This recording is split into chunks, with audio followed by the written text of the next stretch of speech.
Undang-Undang Republik Indonesia Nomor 11 Tahun 2012 tentang Sistem Peradilan Pidana Anak. Bahwa anak merupakan amanah dan karunia Tuhan Yang Maha Esa yang memiliki harkat dan martabat sebagai manusia seutuhnya. Bahwa untuk menjaga harkat dan martabatnya, anak berhak mendapatkan perlindungan khusus, terutama perlindungan hukum dalam sistem. Hal 1. Sistem peradilan pidana anak adalah keseluruhan proses penyelesaian perkara anak yang berhadapan dengan hukum, mulai tahap penyelidikan, sampai dengan tahap pembimbingan, setelah menjalani pidana. Anak yang berhadapan dengan hukum adalah anak yang berkonflik dengan hukum, anak yang menjadi korban tindak pidana, dan anak yang menjadi saksi tindak pidana. Anak yang berkonflik dengan hukum yang selanjutnya disebut anak adalah anak yang telah berumur 12 tahun, tetapi belum berumur 18 tahun yang diduga melakukan tindak pidana. 4. Anak yang menjadi korban tindak pidana yang selanjutnya disebut anak korban adalah anak yang berumur 18 tahun yang mengalami penderitaan fisik, mental dan/atau kerugian ekonomi yang disebabkan tindak pidana.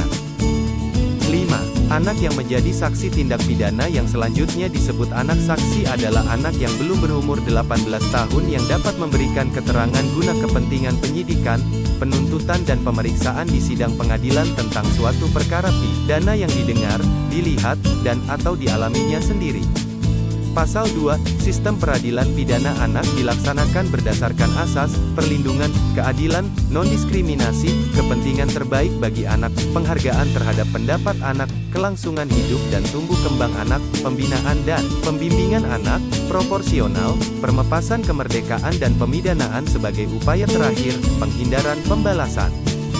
Pasal 3, setiap anak dalam proses peradilan pidana berhak diperlakukan secara manusiawi dengan memperhatikan kebutuhan sesuai dengan umurnya, dipisahkan dari orang dewasa, memperoleh bantuan hukum dan bantuan lain secara efektif.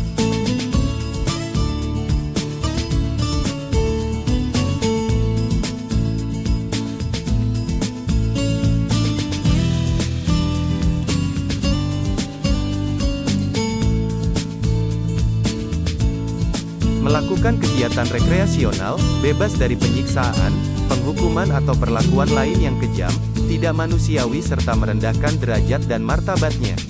Tidak dijatuhi pidana mati atau seumur hidup. Tidak ditahan, ditangkap, atau dipenjara.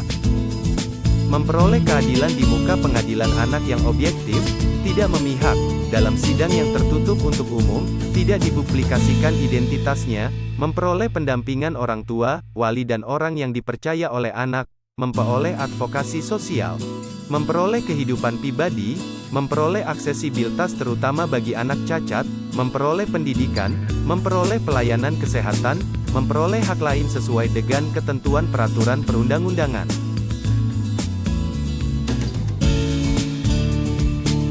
Pasal 4, anak yang sedang menjalani masa pidana berhak mendapat pengurangan masa pidana, memperoleh asimilasi, memperoleh cuti mengunjungi keluarga, memperoleh pembebasan bersyarat, memperoleh cuti menelang bebas, memperoleh cuti bersyarat, memperoleh hak lain sesuai dengan ketentuan peraturan perundang-undangan.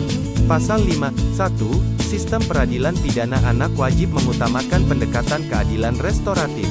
2. Sistem peradilan pidana anak sebagaimana dimaksud pada ayat 1, meliputi a. penyidikan dan penuntutan pidana anak yang dilaksanakan sesuai dengan ketentuan peraturan perundang-undangan kecuali ditentukan lain dalam undang-undang ini, b. persidangan anak yang dilakukan oleh pengadilan di lingkungan peradilan umum, dan c. pembinaan, pembimbingan, pengawasan, dan/atau pendampingan selama proses pelaksanaan pidana atau tindakan dan setelah menjalani pidana atau tindakan. 3. Dalam sistem peradilan pidana anak sebagaimana dimaksud pada ayat 2, huruf A dan huruf B wajib diupayakan diversi. Diversi, pasal 6 diversi bertujuan mencapai perdamaian antara korban dan anak, menyelesaikan perkara anak di luar proses peradilan, menghindarkan anak dari perampasan kemerdekaan, mendorong masyarakat untuk berpartisipasi.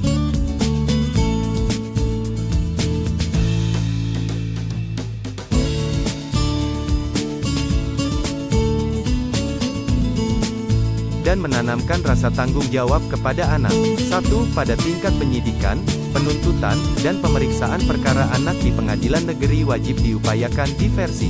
2. Diversi sebagaimana dimaksud pada ayat 1. Dilaksanakan dalam hal tindak pidana yang dilakukan, a. diancam dengan pidana penjara di bawah 7 tahun, dan b. bukan merupakan pengulangan tindak pidana.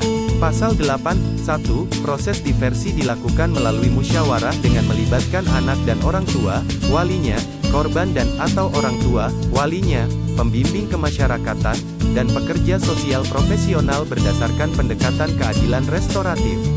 2. Dalam hal diperlukan, musyawarah sebagaimana dimaksud pada ayat 1, dapat melibatkan tenaga kesejahteraan sosial, dan atau masyarakat. 3. Proses diversi wajib memperhatikan kepentingan korban, kesejahteraan dan tanggung jawab anak. Penghindaran stigma negatif, penghindaran pembalasan, keharmonisan masyarakat, dan kepatutan, kesusilaan, dan ketertiban umum. Pasal 9, 1. Penyidik, penuntut umum, dan hakim dalam melakukan diversi harus mempertimbangkan a.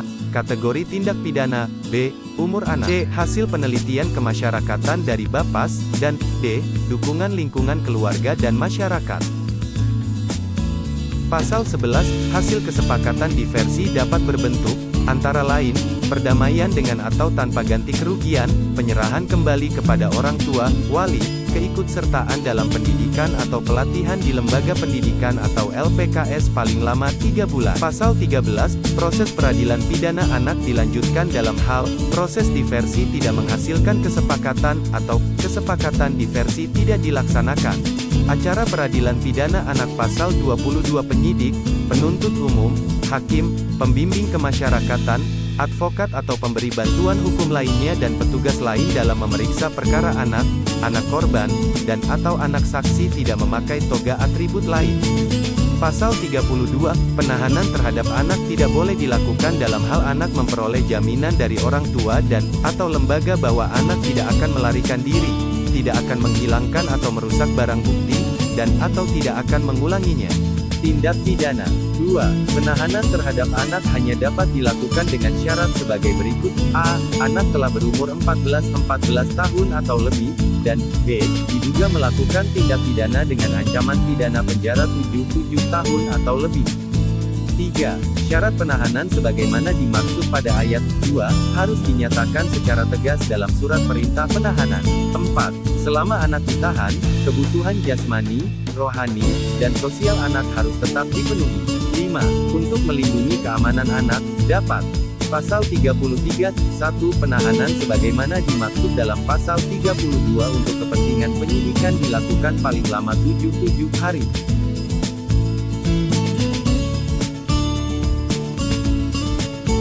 2. Jangka waktu penahanan sebagaimana dimaksud pada ayat 1 atas permintaan penyidik dapat diperpanjang oleh penuntut umum paling lama 8 hari.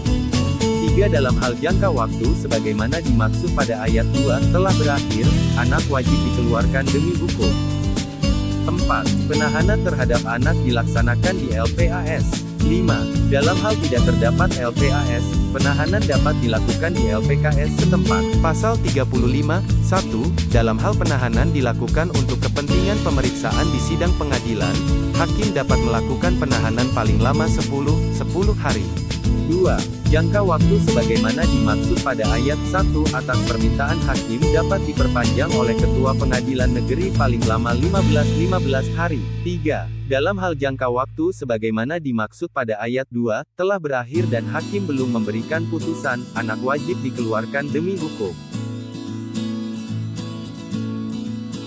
Terima kasih, semoga video ini dapat memberikan pengetahuan terkait sistem peradilan pidana anak.